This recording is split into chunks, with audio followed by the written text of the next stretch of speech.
My dudes, hello and welcome to Your Boy Cancelled with your boy, Adam Ward. Joining me on episode 1 are Adam Norton and Ryan Lake, two of the biggest Leeds fans I know, as the three of us discuss the joyous seasons both Leeds and Liverpool FC have had. You may notice you boys say this is episode 3 on numerous occasions. Well, it was meant to be. But guess what? It's not. And your boy's not perfect. And it's better you learn that now than further down the line and have your bloody heart broken. So without further ado, this is episode 1, not 3 of Your Boy Cancelled, Your Boy's Unbearable. What's happening, people? My name's Adam Norton and you're listening to Your Boy Cancelled with Adam Ward.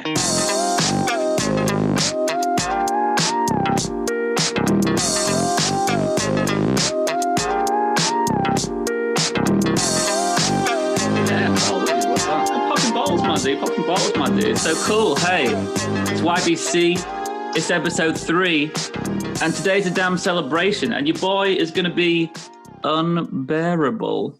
Champions!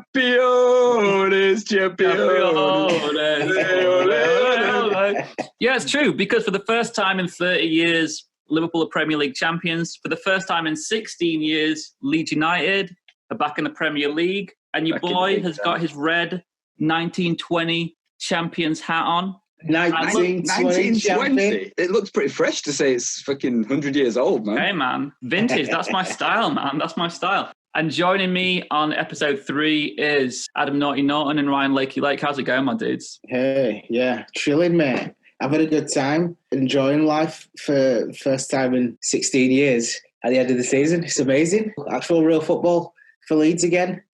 We're back, mate. Yeah, man. Thanks for having us on. And yeah, it's crazy. I can't get my head around it. I think it's been. I actually was thinking earlier. I was like, oh my god, it's Friday. So it was nearly a week ago now. It all happened, but it's been a blur, mate. It's been ridiculous. That's it, man. Before we properly get into all like the Leeds and Liverpool talk, so this is your boy cancelled. So, what are you boys both cancelling? Lakes, I'll come to you first. I've really enjoyed this wall-to-wall, non-stop ball all over the place. One thing I really haven't enjoyed is just Reading. Reading needs to be cancelled. They're such a non-entity of a team. It makes me so sad. You look at the results and you see Reading and you're like, that's just a bye. That's just a nothing. Please go away, Reading. Have you ever been to Reading? I haven't been to Reading. I don't imagine it's too exciting. It's really not. Like one of my good mates used to live there before he moved away. And because why would you want to stay in Reading? And I assumed it would be like a real big place because they got Reading Festival, and Reading Festival is massive. And who wants to go to a reading festival? Unless you want to expand that damn knowledge. But like, I got there, man, and it was like a more terrible like Grimsby. That's the kind of vibe. More terrible. Yeah, man, it was terrible. Wow. And this one girl who was talking to us, who was mates with my mate, was trying to say that Reading was a better place than Liverpool. I was like, that's mental. Are you silly? And I said to her, have you ever been to Liverpool? In no metric. Yeah, exactly. I've been to Liverpool. I've not been to Reading, but I still know. You know what I mean? Hey, that's what I said to her, have you ever been to Liverpool? And she went, no. I said, well, I've been to Reading and I live in Liverpool and I can tell you it's much better than this dump. What did you mean, like architecturally? Everything. Or like everything. She meant like as a place, nightlife, everything. And Reading. Nightlife, no chance, man. Yeah. We've lost our Reading audience already, but that's okay. Adman, what are you cancelling?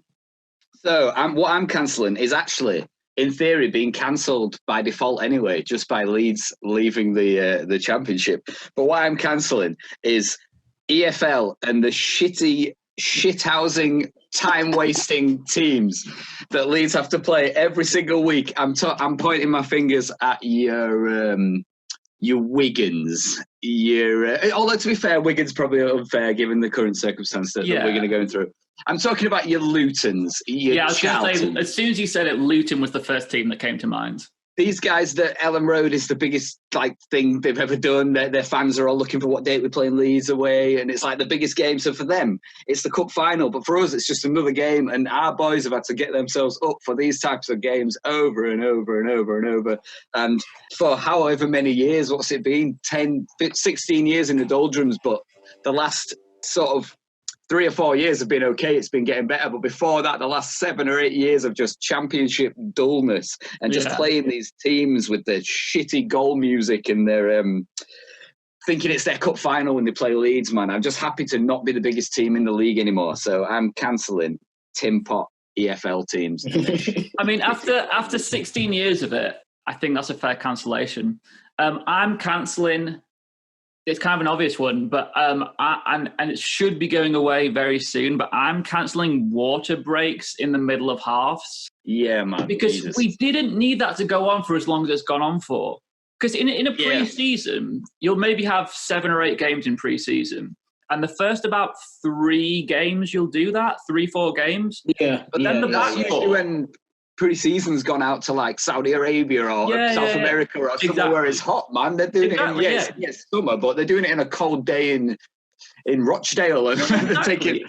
And it's gone on long enough because every team's played, 7-8 games now? Yeah, they're up. They're at match fitness. They're there. Yeah, so I feel like the last at least 4 games we have not needed that. Playing football in quarters, it's not working for me.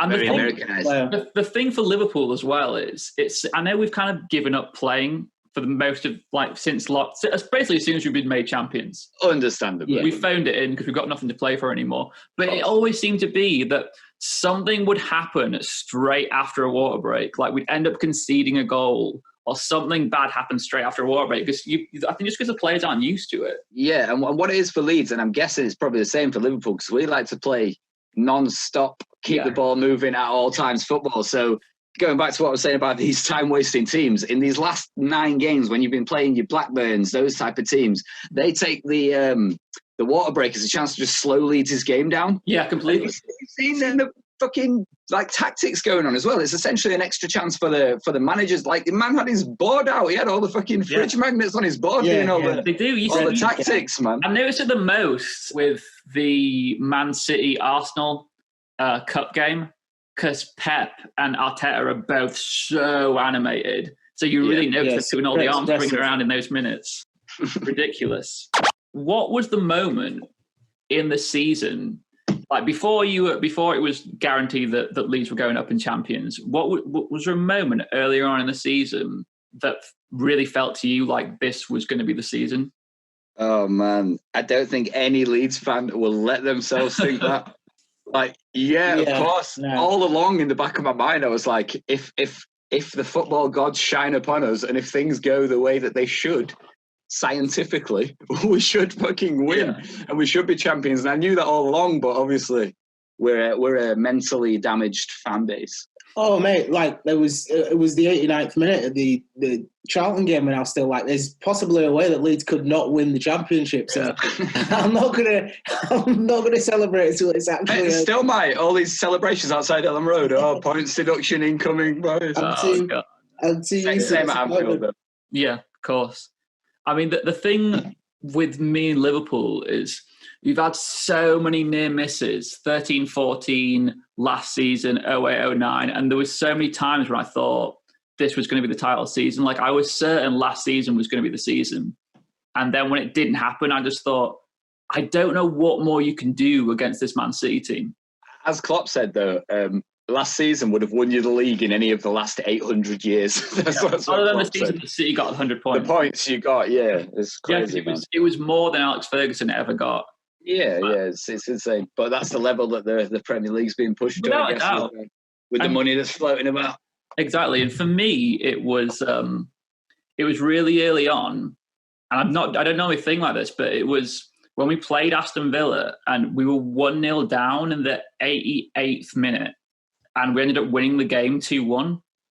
I think Mane scored the 91st minute. That's a champion's performance. Exactly. And those are the games that you win where you're not playing great and just something just happens out of nothing and you end up getting all 3 points. You just think, how the hell has that even happened? Especially the point in the season when that was. Because I think it was a case of, had we lost that game, there would have only been 3 points between us and Man City. And then the following week we were playing Man City. So all those things come together. Yeah, without a doubt. Cancel. Speaking of sort of Leeds and Liverpool, Do you see any comparisons in the way that the two teams play? I kind of think, they've got a high press kind of thing going on. There's a lot of energy in both sides, so it's very difficult to attack against them. But the differences are the passing shapes. Bielsa's got that, the wing backs overlap. Yeah, but they just move differently. Liverpool play a front three though, don't they? Leeds play one up front top. Three. It moves kind of differently. It's just they might be a little bit more similar if there was a better player than Bamford up front. He's been fantastic, and he scored 16 goals, man. which is great. Let's give him his 16 goals. That is chilling. But it could have been 25. Yeah, we could have got some serious high scores going on. But yeah, they've got. It'll be a very interesting game next season. I'm looking forward to Liverpool game. Looking forward to Man City. Yeah, I'm looking forward to playing this new age Wolves. Now that we've got a good team, we played Arsenal and we could have beaten Arsenal. Without a doubt. Centre forward. Battered them for 45 minutes. Yeah, we could have easily beaten. So I'm looking forward to it. It's not about trying to stick it out and survive. It's go out and try and win the league. So it's going to be quite interesting. That's actually something I want. It's another fun team. That's something I actually want to ask both of you guys about. I mean, a lot of clubs go up and down like yo-yos. Like you've got your West Broms and your Norwiches. What do you think sets Leeds apart? I think, first of all, it's bigger club mentality. So when we go down, we properly go down. You know what I'm saying? We have a real catastrophic situation, which ends up taking 16 years to pull us anywhere near back to where we needed to be. But now I feel like we're back and we're back to stay. And I think most Leeds fans will agree with me. We've got one of the best managers in the league, if not the world. And it's not about individual players with this squad. It's not about egos. It's not about big names. It's about a system and believing in a system and sticking to a system, which, put it this way, when you show me the bottom half of the Premier League table, I think even the championship team of Leeds that's just come up would give most of that bottom half at least a very good game. Yeah, completely. So I just think it's different. I think it's different gravy. I think a lot of managers come up and they try and do let's see if we can just nick a point here and there. Let's sit behind the ball and let's see if we can try and get a draw away at Man United and stuff like that. And yeah, it sometimes works and it comes to fruition sometimes, but we're not going to change our system for anybody. As you saw against Arsenal, as we've already alluded to, it's just going to be high intensity Bielsa ball, as we call it, against whether it's Man City we're playing or whether it's Crystal Palace we're playing. It doesn't make a difference. So I think that alone will serve us well enough to at least survive this year, maybe finish 13th, 14th, 15th, somewhere in that area, allowing us to get another year of that also missed money that we haven't had for a long time and then start developing. But Bielsa doesn't like to bring in too many names. Like you've heard all these names of Cavani mentioned, and yeah, it might happen, but is that going to upset the apple cart if you've got a Jack Harrison on 20 grand a week and then you've got Cavani coming in on 200 grand? I think Bielsa prefers to keep it quite domestic. He wants to get the cream of the championship, and I think if we get some players in like your Ben Ramas, your Ollie Watkins, your Ibrahim Eze from QPR that they've been talking about, these are the type of guys that are going to slot into our already incredible group that we've got going. And hopefully keep us up. I genuinely believe, and I think nearly all, if not all, Leeds fans believe we're going to stay up. Yeah, that does seem to be the mentality. And I think on top of that, it's the players that you can cherry pick from the clubs that are going down too. Because there's a lot of quality, and especially in that Norwich side, because you've got your Cantwells, your Buendias. Cantwell's going to... Buendia's a good one. He's a good one. Buendia's a great shout. Because he's not an English player, that means you don't have to play 20 million English player tax. Yeah, so exactly. You can get him for pretty cheap, and he's got ability. He's created a lot of chances this season. The funny thing about Buendia, side. Before he moved into England, he was actually at Cultural Leonesa in Spain, who actually have a deal with Leeds. They're like some sort of feeder club for our academy, or we feed them players and they feed us players. So I don't know how in God's name we've missed out on Buendia somehow. And he's not ended up coming to Leeds, and he's ended up in Norwich. And like you say, he's looked very good. Yeah, because especially Buendia, I do feel like regardless of what happens, he will be playing the Premier League next season. Lakey, you were saying the other day, though, weren't you, man, that you wouldn't like Pukki? No, he'll be a very good championship striker because you get so many more chances in the championship. There's more games, so you just get a lot more goes at it. In the Premiership, there's teams with actual defences. I think it's time on the ball. You can't just run past them. Yeah, you can't just. And is it something like 18 games that he's gone without scoring? Something like that, yeah. I mean, I feel like you might as well keep hold of Bamford because at least he works hard for the team. We will keep hold of Bamford. I mean, I've seen a thing that obviously is taking the piss, but it was like, in 5 years' time, Leeds United's Champions League lineup, and it had like Messi, Mbappe, and all these men in the team, and then up front was Patrick Bamford. I was going to say, do you see him leading the line next season? I think whoever does come in, and we do need a striker. We do need a striker because we had Eddie Nketiah this season, and we also had John Kevin Augustine, both of which didn't play too many minutes. No. So Bamford was our main striker all season, and Bielsa loves him. So I think, yes, we do need a striker because Bamford's the only one we've got. But I think whoever we buy, they'll be coming in to play second fiddle to Pat until he messes up, I guess. Do you think in some ways he's kind of like your Firmino? In that he works hard for the team, he gets assists, he makes space for other players, but he's not going to be the most prolific. Yeah, he's playing in the goal scorer's position as you would assume. I mean, we'd like him to score more goals, but his role isn't solely putting it in the net. This season, he's been a lot of managers of him in the past have said he's too soft, and if he's not going to be prolific, then if he's soft as well, then that's a bad combination. But this season, he's actually said it in interviews, and you can see it going down Ellen Road every week before the pandemic, obviously, that he bullies defenders. He's put on some bulk over last summer, and he came back and he really does run at people. He annoys them. He does the old hands to the crowds whenever he scores goals, the cup in the ear and all that, and he likes to get a little bit cheeky, and I think he's added that to his game, which is only a good thing. Like you see it in players like Mitrovic, that's maybe an extreme example, but these guys that wind up defenders, and like that's what he's added to his game this year, which, yes, even though he has still only scored 16, which with the amount of chances he's had should have been more, but the amount of the plays that he sets off, the holding the ball up to send Harrison down the wing or send Costa down the wing or to bring Pablo into play has been absolutely incredible.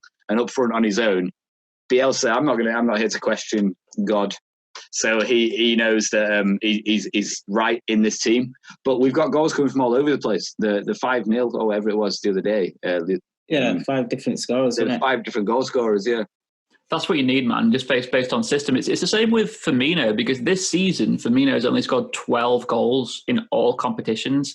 And for the chances... Anfield, or one at Anfield. One at Anfield. Last day. And interestingly, I watched that game wearing my Firmino shirt for the first time this season. So it's your fault. It's my fault. Cheers, mate. Fully my fault. You've probably stuck him on the transfer list because you didn't wear his shirt all season. Exactly. I've ruined his career. But that's the funny thing. But it's the same with Klopp in that I think as an outfield player, Firmino's played the most minutes of anybody. And it shows because we're a completely different team without him in it, regardless of whether he's scoring goals or not. There's been a lot of chances he's missed, but I wouldn't have him not in the team just because. I find it crazy that he's not scored at Anfield though till now. I don't know how that's even happened. He scored in the Champions League against Atletico, but in the league, last league game of the season at Anfield. But I do feel like there's a lot of similarities between Klopp and Bielsa in terms of the way they handle their team, the mentality they build, the fact that they both play by system players. But I know you kind of touched on it a little bit, but what does he mean to Leeds fans, Bielsa? Like having a manager with high-end experience is a good thing. Like for any football team, you don't get international jobs by just being any manager. He's got a reputation and he's got a system, and he's shown that if you buy into a system, it's successful. Last season, we narrowly missed out on automatic promotion. This season, we've won the league. The players bought into the system, and it's paid off. And there's not many managers you do see in any league of football that comes in and has a direct impact like Bielsa had on Leeds. It's weird. It sounds super biased, but it's the best football I've seen in years, live or on TV, like consistently. It's incredible, and it's just very exciting that it's going to be the Premier League next year. I think that's all very true, but I think it's him as a person as well. It's not just the football; it's the standards he sets for himself. Like, for example, there's the stories of when he first joined. He got the players to pick litter up for a few hours, and he said, "This is how long it would take your standard normal citizen of Leeds to earn enough money to buy one Leeds United ticket." Just to give him an idea of sort of the struggles that people go through just to watch them and sort of bring them down a peg or two, I guess. And then since then, there's been countless stories, even up to the trophy celebrations the other night. They all pulled him in. Paddy and Ayling have gone and grabbed him and pulled him into the celebrations to try and get him to do a big trophy lift. And it's almost like he wanted the players to have their moment. He didn't want to look too like he was celebrating too much. Yeah, he was happy and he was proud, but it was like, oh no, don't put the attention on me. And he's just a very lovely guy. And from personal experience, I met the guy in Morrison's in Wetherby, and obviously, if I ever see a celebrity, I mean, in my job, I see a fair few celebrities, and in Leeds and stuff, I see celebrities, and I never, ever, ever go up to them or say anything. But when I saw Bielsa in Morrison's, I was like, oh my God, I'm gonna have to say something, really. And he was so nice to me. He basically said, I said, thanks for everything you've done for Leeds. And he basically said, it's my pleasure. And then he said, I asked him if we can have a photo. And he said, yeah, of course you can. But he said, don't put it on Twitter now. He said, later is okay, but no Twitter now. And I got from that, obviously people are going to say, oh, yeah. Yeah, so if I'd have put it on Twitter straight away with an LUFC hashtag or whatever, everyone, Bielsa's at Morrison's, go down. So the fact that he was saying, oh, later it's okay, you can put it on. And then we carried on our shopping, and about 5 minutes later, I passed him again in a different aisle. And I was like, I'm not going to do anything, I'm just going to carry on walking. But as we passed, he fully just waved at me again, and he initiated it and everything. And I just thought that was so lovely. Yeah. And yeah, just how, like, in his celebration press conferences, he's been talking about how he wants to thank the bus driver, the tea ladies, the people who work in the cafe at Thorpe Arch, and he said, I'm worried that I'm going to miss some names out, because he wants to thank everybody, and he's like, if I miss your name out, I'm sorry. And just such a lovely guy, and I think he's changed the way that we all, and this is Leeds fans, view football, and I think he's changed us all a bit as a person as well. He's made us think about life in a different way and doing it right. I mean, we won the FIFA Fair Play Award last year.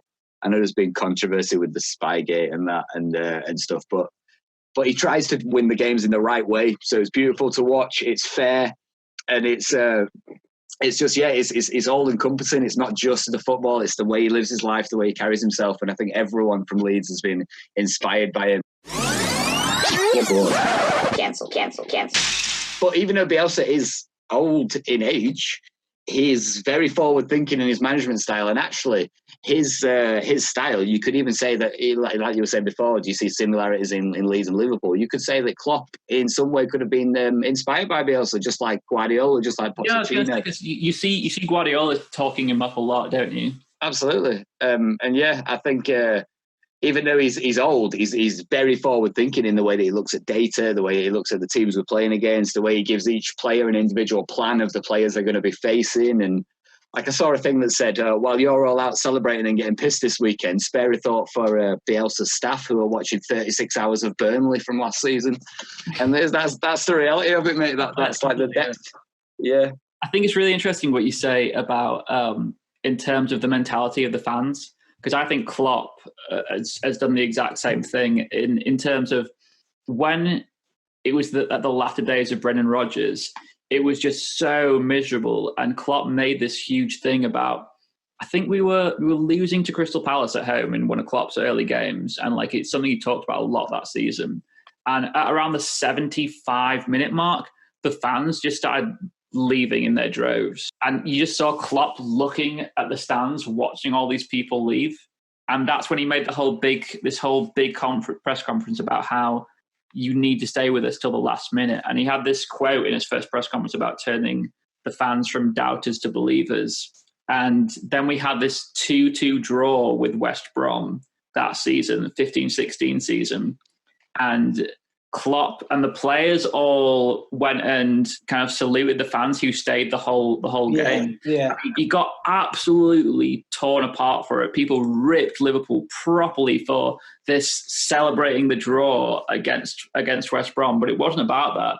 It was about the fans showing they had that belief in the project. Yeah.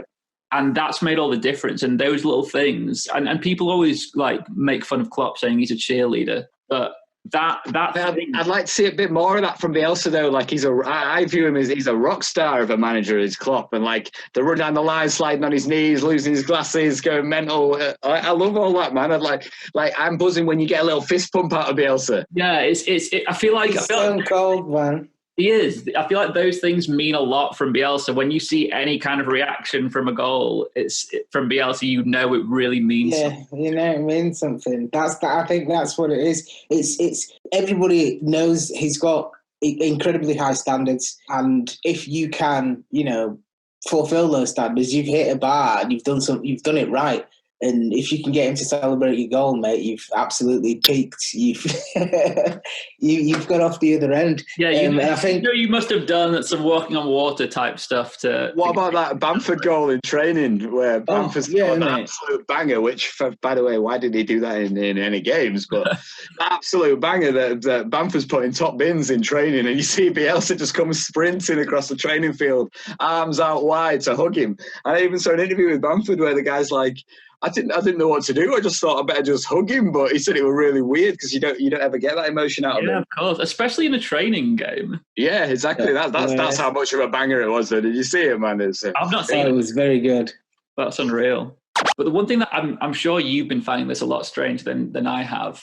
But the one thing that I've been finding really weird is people have always hated Leeds as a club. They've always hated Leeds, and I feel like it's quite similar to Liverpool in that people always hate Liverpool. But that's why I have a respect for Liverpool, by the way. Yeah, that is why I respect Liverpool. There's that kind of I feel like there's that bond, especially now that we're both champions. There's that bond, and we both won the league last time as well. It was in 1992. Where last time Leeds won the league, Liverpool won that one as well. And it's just funny that people have always seen both clubs as these clubs that everyone hates. But how are you feeling right now about the goodwill that everyone's giving towards Leeds? Because I feel like Leeds fans or not, everyone seems to be so happy about Leeds going up, and I feel that's like a real United fans. Factor. Well, yeah, but yeah, it's the 8th sequel. They finally do it. Everybody's happy. It's a story everyone wants. It's finally, I mean, come on. If you're a neutral fan, you might not like Leeds, but what would you rather watch? Leeds. Or would you rather watch Bournemouth in the Premier League? Do you know what I mean? Yeah. Like, I think that's why I'm quite glad that Villa have put themselves in a position to potentially stay up. Because, to be honest, I like Eddie Howe, like Lewis Cook, a few guys at Bournemouth, but I would rather see Bournemouth go down and Leeds and Villa stay in there, West Brom come back up. There's these teams that are shaping sort of how I feel the Premier League should be. Yeah, those sort of the bigger teams. If you look at the size of sort of Villa's stadium, and Leeds Stadium is so iconic. Yeah, I mean, Forest is another one that are down in the Championship that could do it. I mean, Portsmouth, there's a lot of teams who've dropped right down that really would make up the ideal 20 Premier League. But yeah, in answer to your question, it's weird, man. It is weird. Everyone like giving some love to Leeds, but from a lot of people, I love the sourness from a lot of people. Though, that's my favourite part. I watched All Leeds TV on Sky the other day, which is a YouTube channel that I watch. And they were this Sky Studio had Jermaine Beckford, who's obviously buzzing, and then it had what's that Irish guy called? He's like a co-commentator. Yeah, Keith Andrews. Keith Andrews, man, that knobhead. He's always like talking Leeds down in every post-match chat or whenever he's on Sky. He's always like giving it, but are they really this good? Is Bielsa's system really going to work? Blah blah blah. And just seeing Jermaine Beckford buzzing while all these guys from all these teams are on Sky just going champion. And Keith Andrews just sat there in the studio with the sourest face you've ever seen. And it's like Martin Tyler. So the Liverpool-Chelsea game that was on the other night, he was saying, so Chelsea were giving Liverpool a guard of honour, and he was saying, I think it should be Liverpool giving Chelsea the guard of honour because it was Chelsea who beat Man City to win them the title. And you just think, why are you commentating on this game of all games? Horrendous man. They love to terrible. Throw some serious football shade all over the shop. Yeah. biased commentators. It's just awful. Watching hilarious streams of Sheffield Wednesday. Fucking I follow. Yeah, that's what I should have cancelled. Middlesbrough's. I follow. You're watching the Millwall away game. Millwall's the worst one, man. Millwall away game with the Millwall commentators, and they're just like, this Leeds team boring. They're just knocking it up the wing and passing crosses in. I'm like, yeah, that's football. Oh yeah, I know they scored 4, but they're all very lucky goals. Yeah, that guy on, I think it was 5 Live, that guy that rang up recently was a Derby fan. It was Derby, the day before Leeds played Derby last week. And obviously it turned out that we'd become champions the day before that, so Derby had to give us a guide of honour. And the guy rang up 5 Live, and honestly, I can only imagine how red the guy's face was. But he was basically saying, why should Derby have to give Leeds United, the most dishonourable club in England, a guard of honour after everything they've done, after Spygate, after this, that and the other, after the fact that they come over to our stadium singing Stop Crying Frank Lampard, who the hell do they think they are? And we have to stand there and clap that dishonourable club. Oh, mate, honestly, it goes on for about 3 minutes. It's golden. The people who ring up these things are the absolute world's biggest cranks. Yeah, they're the Karens of the football world. Oh, without question. I'm just going to pause this real quick. I need to get a beer anyway. So yeah, you get a beer. We'll take a quick break. Cool. So get another drink, and we'll pick back up in a second. Cancel. Dudes, we are back, rocking and rolling. How was your little break? Wonderful, mate. Yeah. And a couple of those Aldi Rocky bars, those wackos, mate. Love a good wacko. Oh, so good. Talking of Aldi, man, other supermarkets are available, but I've got the mad Nordic berries cider. Mate, oh yeah, beautiful. It's beautiful. I usually get the what's that one called? Old Moot cider with the cherries and berries. Mm-hmm. Man, I often get that, but this Aldi one is banging. You know, man, first 2 episodes, I've been talking a lot about I want to get this puppy monetized, and Aldi, if you wanna send us some free stuff, yeah, get involved, Aldi, man. Get involved. All the cider. You want to be here from ground zero. You want to be here from episode 2, 3, 4. Yeah, we'll take some Dreamies. We'll take some all the wackos, man. Races, man. All the races. Yeah. What are the Twix ones called? Oh mate, Jive. No, Love it. Jive is the because you get those double jives. What's the link though? Because races for the Snickers, that's the marathon. The Snickers, I get that. But what's the jive? What does Twix mean? What does Twix mean? Yeah, Twix is just a word, isn't it? It's just a thing. Do you remember the Twix adverts, man, with the left Twix, right Twix, made in different factories? They were ridiculous. So dumb, but the thing about it is it sticks in your head, doesn't it? Yeah. Well, obviously I remember it. That was maybe the Twix is some kind of dance. And that's why we've got jive. The Twix. Let's Twix again, like we did last summer. It's a very straight legged dance, kind of like like you're on stilts, man. What's that guy called? When you fold your arms and you do like the kicking out the legs. Yeah. What's the guy's name? Michael Flatley. Oh yeah, the river dance. I can see the Twix being a nickname for that. For Twix could be some sort of Irish. Yeah, some kind of like Irish, like body upright jig. Yeah, but not where they do where they turn the legs on the inside and the bendy leg. No. I think it's more of like a pogo. Yeah, I think it's more of a hop.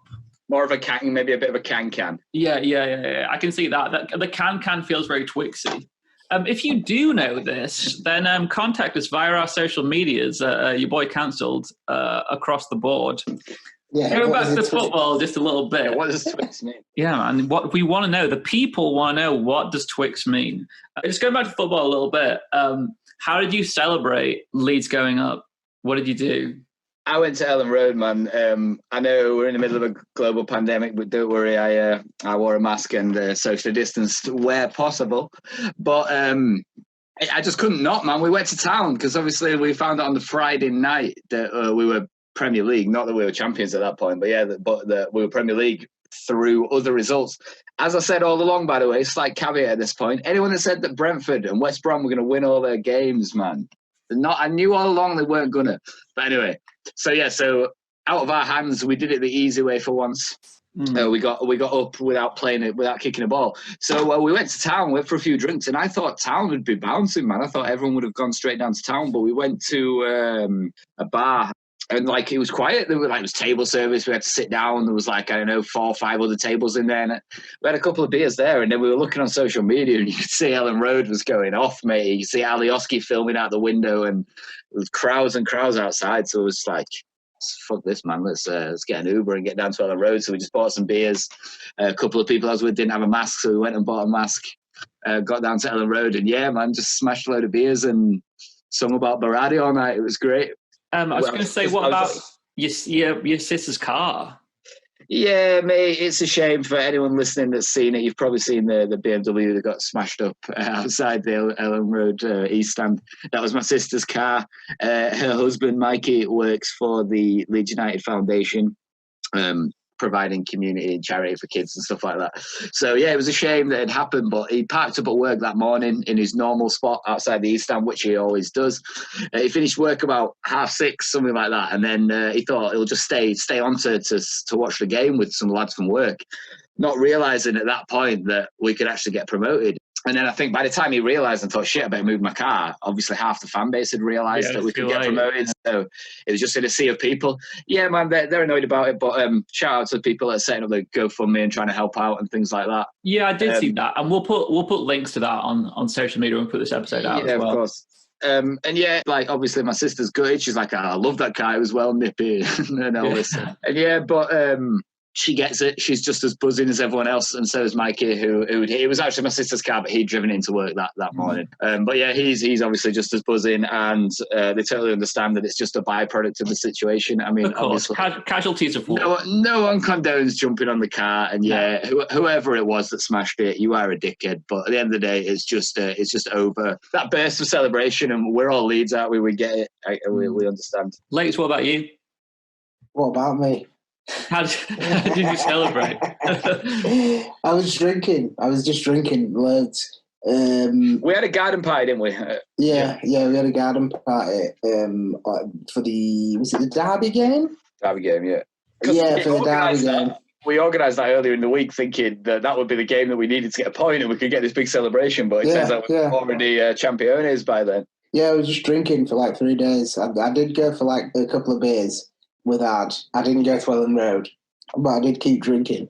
And then you got in later than me, man. I was in bed at 3 a.m. and I've heard him come stumbling in, man. And then woke up the next day and then had some more beers because, Leeds were promoted. Some more football, just super confirmed. And then what we did is we sat and watched the last day of the championship with Leeds game. It was Leeds playing. Who did we play? Who was last? Charlton. And obviously all the other games were going on at the same time. So what we did is we set up, we had a Sky Sports News. We had a watch along from one of our YouTube channels that we watched there. They were hosting a watch along, watching the Leeds game. But they were obviously saying, oh my God, Fulham have scored. Oh my God, everyone, talking about all the scores that were going on at the same time. And Pat, I would include that in the celebration because we just fucking listened to it all and enjoyed it. And being a Leeds fan in that situation, knowing that we were already champions, and everyone else, your Brentfords, your West Broms were fighting There was so much movement on that last day. Yeah, I was going to say, the last half hour. And we were involved, which was so beautiful. The championship this season was unbelievable. Yeah, because I was certain Swansea were not going to make playoffs. Turn that goal swing on Forest, man. Yeah. What did they win? 4-1, Swansea? 4-1.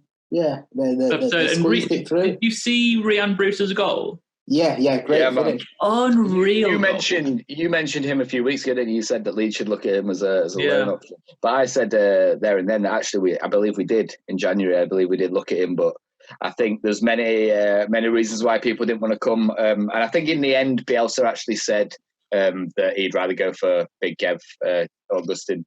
Yeah, but obviously that didn't work out too well. And maybe if we had had Brewster, we'd have. We might have to buy him anyway because he got promoted, and that was in his loan deal. Because I could see that deal coming off this summer.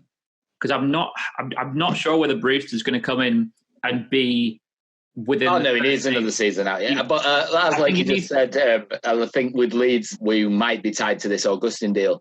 So if we have to spend 18 million Augustin, which I will put out there that I'm not too upset about. if you'd have told me, if we hadn't have had this debacle with him this season, and if he was just a new name that had appeared this summer, and you said you're signing this guy from Leipzig, and everybody be buzzing. I'd have been buzzing, mate. So if we do have to go through with the deal, then I'm not too disappointed with that. He's already been in training. He gets the system. He obviously has to work on his fitness, but he gets the fans. He even changed his Twitter handle to Big Kev. So he gets it, man. So if he does have to come in, I'm cool with that. And I think sometimes players need that settling in period, don't they? Yeah. So he's essentially already done it. Whilst not really playing, but getting to know the squad, getting to know the area. Because I think like Naby Keita is a prime example of that. This is his second season here, and he's got a banger the other day. Unreal! But since we've come back from lockdown, I'd say he's been our best player. And sometimes players just need that settling in period. Like some players hit the ground running, but I think I think the good thing is if you're at a club who is in a successful period like Liverpool and Leeds are right now, you're given that time.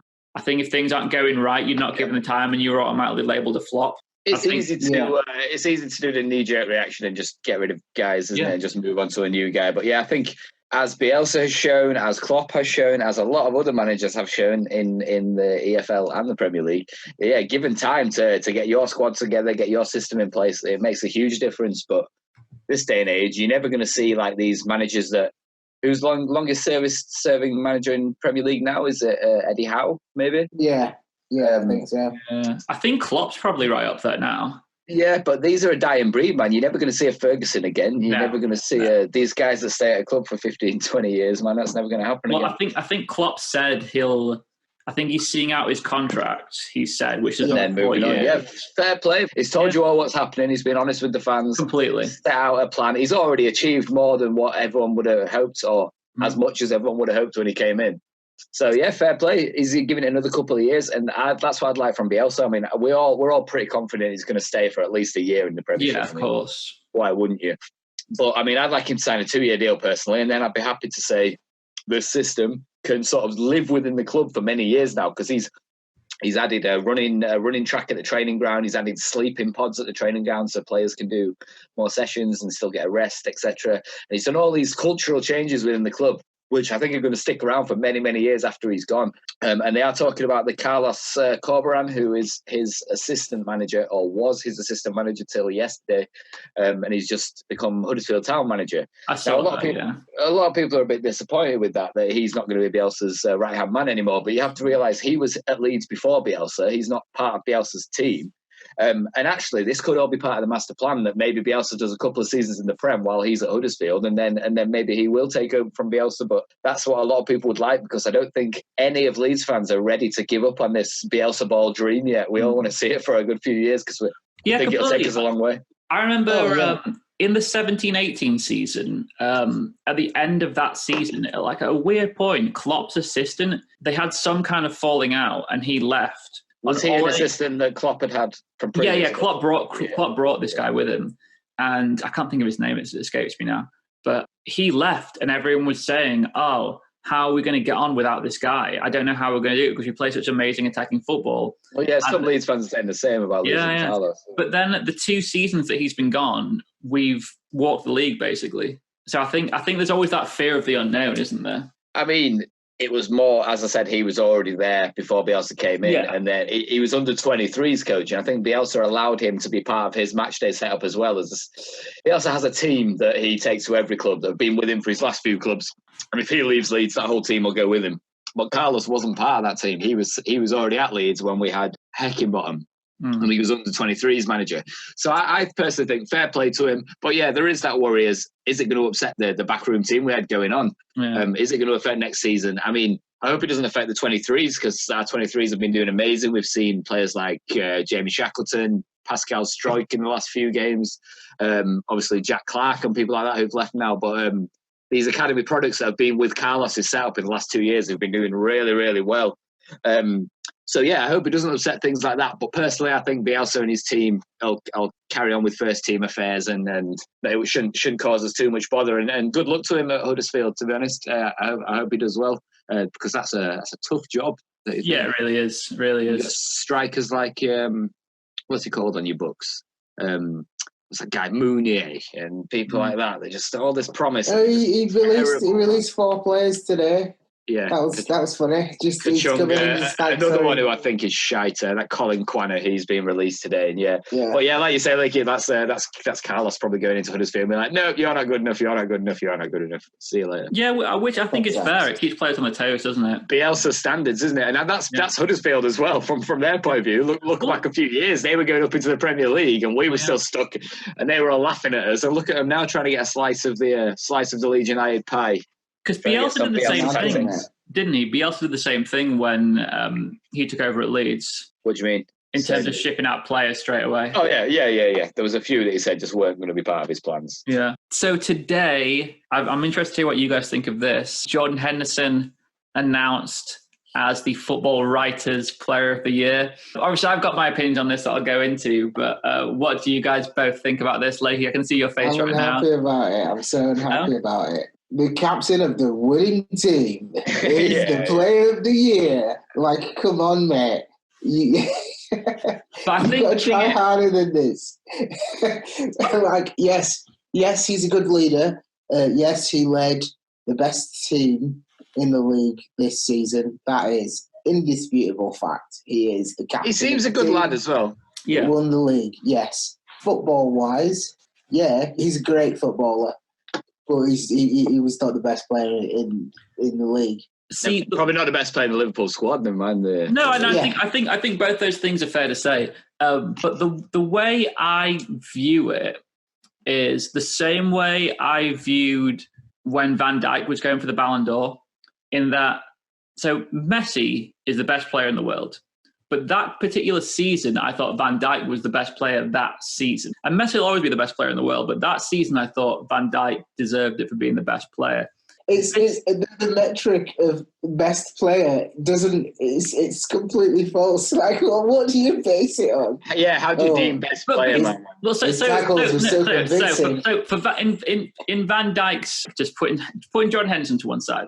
So for Van Dijk last season, there was no defender on the planet who was better than Van Dijk. We're all in agreement with that? Agreed, yeah. Yeah, so that's Van Dijk. This season, I think with Henderson, I think we're a different team when Henderson plays without question. We've got a 90% win rate with Henderson in the team compared to something like 40 or 50% without him in the team. And you think it's more than just football ability? I think it's more than just lift football. He gives all the players that extra 10%. He's shouting at them. He's putting in positions, etc. He knows when to speed up play. Yeah. And he leads. I think he leads, as ridiculous as you might think this sounds, I think he leads more than Van Dijk does. And I think he leads more than Alisson does in terms of the whole bigger picture of the team. Do I think he's the best player in the world? I don't. Do I think it's not about that though? On a given day, do I think Kevin De Bruyne beats him probably 10 times out of 10 in terms of ability completely? But I think what he gives to that team, no one else can give. And I think on top of that, it's the romanticism of it.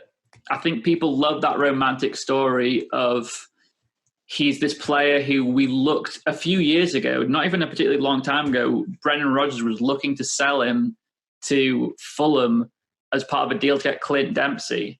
And now he's gone on to be arguably one of the most successful Liverpool captains of all time. And I think people like that story in the same way they talk about Jamie Vardy's rise through football. I think people love it. Like you were talking about that the other day, man. Yeah.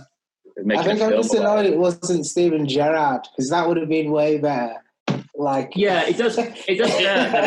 And I think I hate to remind you, but he slipped. He slipped and lost it though, didn't he? The thing is, I know everyone says that it's the Gerrard slip that lost us the title, but it wasn't. The first couple of games of the season, I think we drew.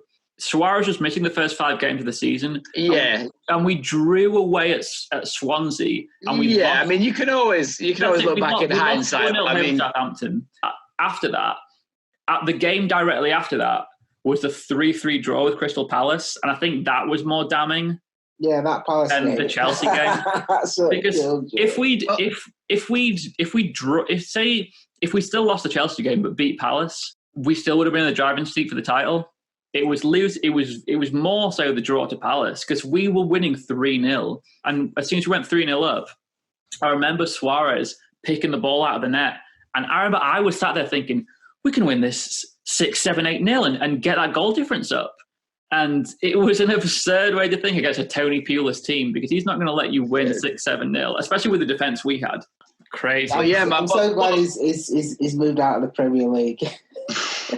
But the situation that Liverpool had found themselves in towards the end of that season, I mean, yes, you can look back at things that happened earlier in the season, and it's the same for Leeds. We can always look back. But there is always that point where you feel like that was the game. It's the turning point. And I think that the slip in that season was that point. As much as, earlier mistakes would have made a difference, of course, if they didn't happen. But it's the same with Leeds. Was it last season? So when we very nearly made it under Bielsa the first time round, we lost to Wigan, and it wasn't the last game of the season, but we were 1-0 up, and Wigan were down to 10 men from very early, I think, if I remember correctly.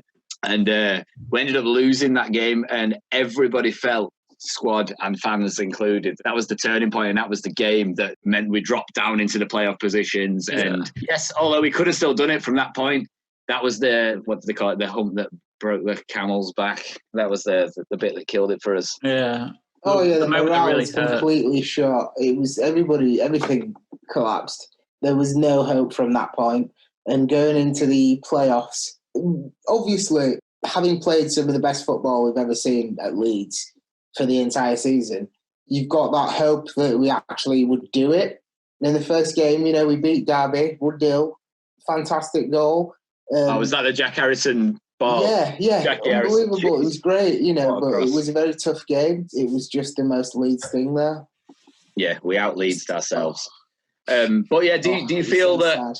Do you feel that actually, in hindsight, now that we are champions and we are going to the Premier League, we needed that extra season in the Championship to bring the group closer together, to get Bielsa ball even more implemented in the squad, and to put us in a stronger position for a charge on the Premier League? Yeah, it's good. This season, the Premier League could have been a good one to attack there. Sheffield United attacked it pretty well. That's true. Liverpool ran away. That's fine. Man City were really good and also, got their little pocket in the second. Yeah. But, it was pretty dangerous around the European spots for a while. Sheffield United were in it till about 3 games ago. And Wolves were in it for a long time too. Yeah. They're in it till very recently. Man United play Leicester for a Champions League spot. Like last day of the season. That's amazing. That's the game to watch, isn't it? That is the game. I think Man United will win it because Leicester have a lot of injuries. But I'd Leicester have slipped. They've slipped at the end. Since lockdown, they've been horrendous.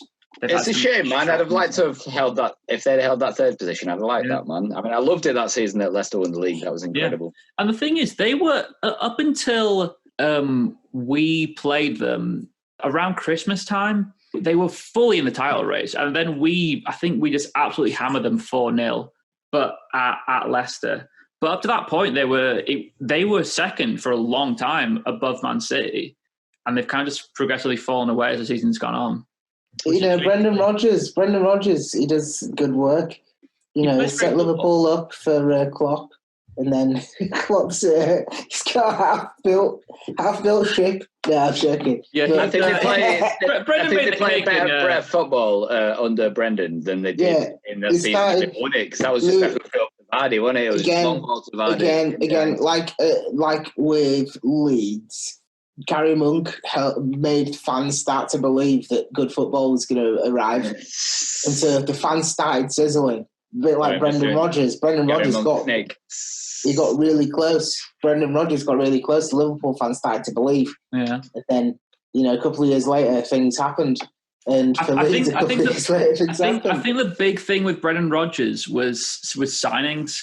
I know it was the transfer committee, but they brought in some terrible players. The only really good players under Brendan that came in, I would say, are Coutinho and Sturridge.